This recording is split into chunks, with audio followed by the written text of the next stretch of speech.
You might not recognize them, but you might recognize their work.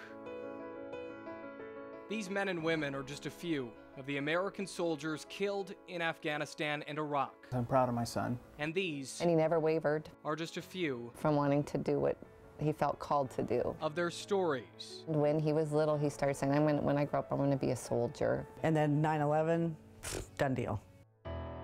Unfortunately, they all sound the same. It was an athlete and a musician and graduated from Colville High School. Chase Middle School and then Ferris. He grew up here. He was raised in this house. From a standard start He went to basic in September of '04. He went to Iraq once, and he was on his second Afghanistan tour. to their early end. Taking him to the plane when he walked away. He looked at me and he said, "Don't cry." I think I knew then he wasn't coming back. Got up at 4:30. Heard something on the news that another U.S. soldier had been killed. I came out in the hallway and I heard a knock at the door. About an hour and a half later, they were knocking at our door. When I looked out the people, And there was a chaplain and a captain there was a Green Beret and a chaplain. that came to tell us. And so I knew. I just knew. And that pretty much changed his life forever. And how could it not? Their kids aren't here anymore. But on the west side of Washington, one man has made it his mission to make sure these faces Is he looking at you? are never forgotten. He's looking at me. Beneath a burly beard, with the help of his precise pencil, Michael Regan sits here in his corner office, studying the souls of the same people who gave their life I really appreciate this person. for us. All he's saying to me is, get me done and get me home. He says, that's where I belong. 8 years ago, Regan dedicated his career to drawing the faces of the fallen. I speak through this pencil to his family. He sends 2 soldiers home every single day. The drawings represent my love and their loss. He's done more than 3,000 in all. What I'm trying to do, and that's why I'm doing this for free, out of love, is reach into their chest and just take their heart carefully in my hand and hold it for them for a while until it can start to heal. It's these hands of this Vietnam vet that have helped so many. These are heroes.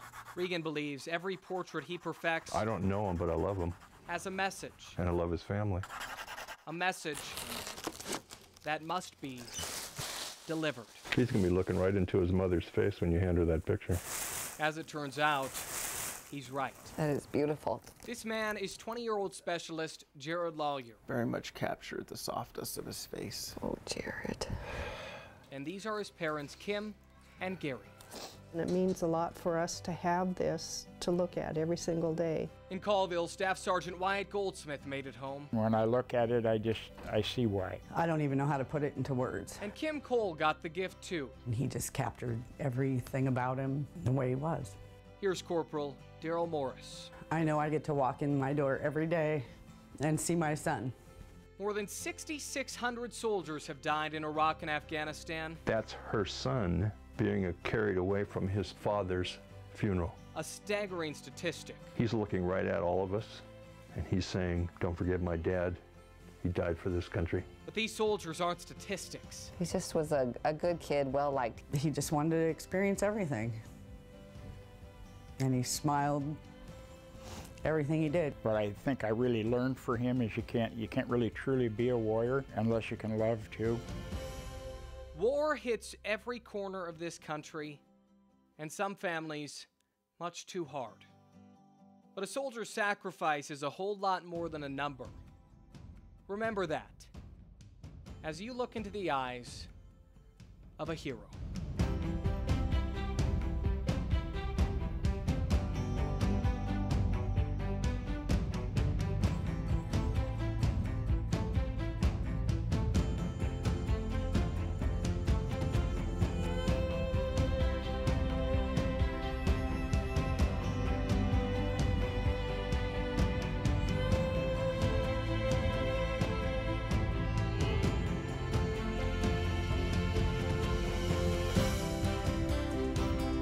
Tonight when you go to sleep, wherever it's at, close your eyes, recall that image, and say thank you.